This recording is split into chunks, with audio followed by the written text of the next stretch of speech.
سورۃ الفرقان آیت 44۔ اعوذ باللہ السمیع العلیم من الشیطان الرجیم، بسم اللہ الرحمن الرحیم۔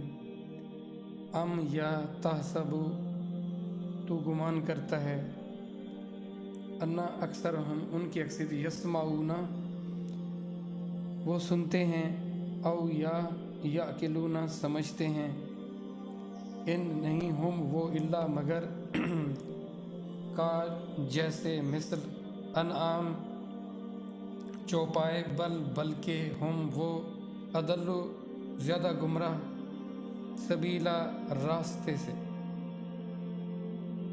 یا تو خیال رکھتا ہے کہ بہت سے ان میں سنتے یا سمجھتے ہیں اور کچھ نہیں، وہ برابر ہیں چوپایوں کے، بلکہ وہ زیادہ بہکے ہوئے ہیں راہ سے۔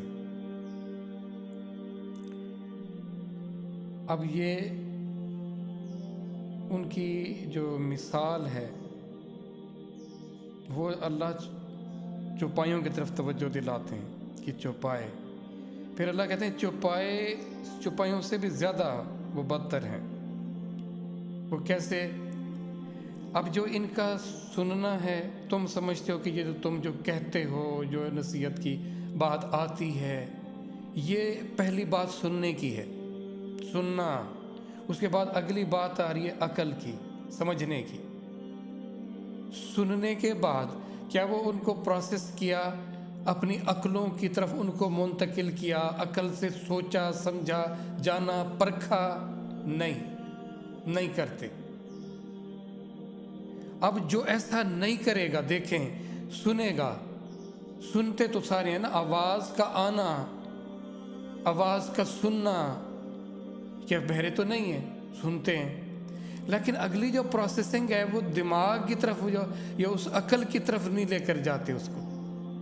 اب آپ کسی بھی چیز کو اگر آپ سمجھتے نہیں ہیں، اگر آپ اس کو جانتے نہیں ہیں، تو پھر آپ اس کو کیسے پروسیس کریں گے؟ جاننے کے بعد پروسیسنگ تو پھر ہوتی ہے نا، اس پہ تفکر، تدبر، یا اس کو انالائز تو تب کرتا ہے نا انسان۔ اب اللہ کہتے ہیں دیکھو جانور، اب یہ ایک ایسی مثال کیسے دی گئی؟ وہ دیکھیں ایسے ہے کہ جانور کو پتہ ہوتا ہے کہ میں نے کیا کھانا ہے۔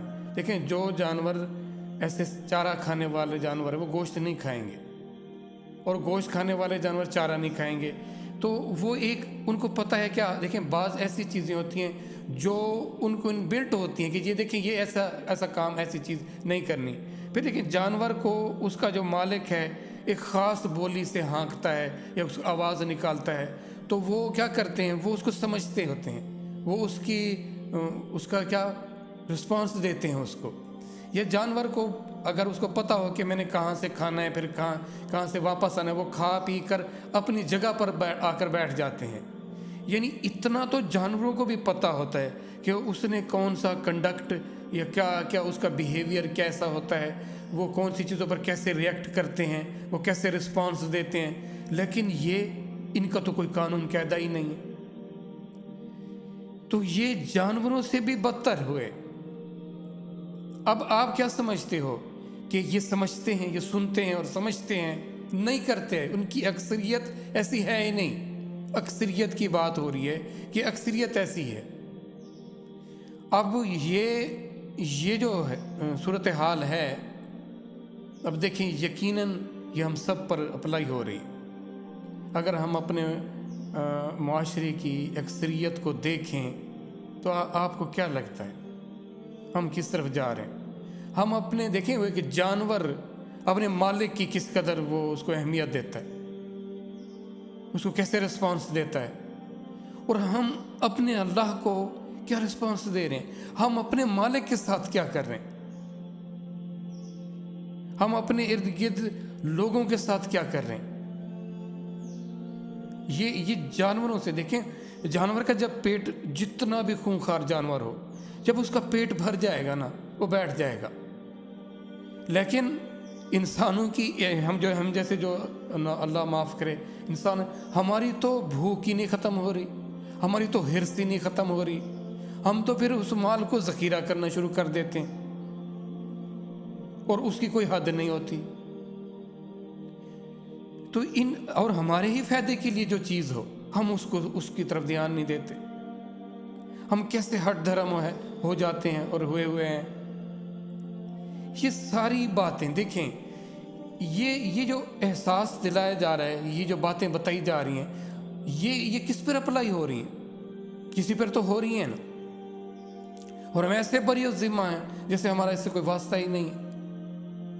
اب یہ ہے بغاوت اس سے، یہ جو ہم نے اللہ کے کلام سے، اللہ کی نصیحت سے جو ہم نے منہ پھیرا ہوا ہے، یہ ہے اصل بدبختی. دیکھنا یہ ایسی بیماری، بعض وقت بیماریاں آ جاتی ہیں تو بیماریوں کا ادراک یا احساس ہونا چاہیے. پھر اس کے بعد اس کے خطرناک ہونے کا یا اس کے نقصان دہ ہونے کا جب احساس ہوا تو ہی اس کے علاج کی طرف آئیں گے نا. جب بیمار کو اپنی بیماری کا احساس ہی نہیں ہوگا، ادراک ہی نہیں ہوگا، تو وہ کیا اس کا علاج کرے گا؟ لیکن یہ معجزہ ہے، قرآن ایک معجزہ ہے. یعنی یہ دلوں کو اپنی طرف کھینچتا ہے، یہ مائل کرتا ہے، ان کو نرم کرتا ہے اور ان کو اس پازیٹیو کام کی طرف لے آتا ہے، اس خیر کے کام کی طرف لے آتا ہے. یہ کب معجزہ بنے گا؟ جب آپ اس کو سمجھو گے، اس کی اہمیت کو جانو گے، تب نا. آپ کو پتہ ہی نہیں ہے مجھے نصیحت کیا کی جا رہی، وہ آپ کے لیے معجزہ کیسے ثابت ہوگا؟ قرآن کو سمجھنا ہے. دیکھیں، سنتے تو ہیں پر سمجھتے بھی ہیں. عقل میں بھی بات آتی ہے، عقل میں نہیں آتی بات. آپ کیا سمجھتے ہو؟ یہ سمجھ رہے ہیں، یہ نہیں سمجھ رہے، یہ سمجھ ہی نہیں رہے. کب سمجھیں گے ہم؟ آخر کب ہم اس کی نوبت لے کر آئیں گے؟ بنا سمجھے ہم پڑھتے ہیں، بنا جانے پڑھتے ہیں، تو کیسے پھر ہمارے راستہ کیسے ملے گا؟ ہم راستے پر کیسے آئیں گے جب تک سمجھیں گے نہیں، اس کو انالائز نہیں کریں گے، اس کو پروسیس نہیں کریں گے، اس کے متعلق تفکر نہیں کریں گے، تدبر نہیں کریں گے، تو راستہ کیسے سجھائی دے گا؟ راستے کے ٹھیک نہ ہونے کا کیسے پتہ چلے گا؟ اپنے اور غیر کا کیسے پتہ چلے گا؟ خیر اور شر کا کیسے موازنہ کر پائیں گے؟ حرام اور حلال کو کیسے جان پائیں گے؟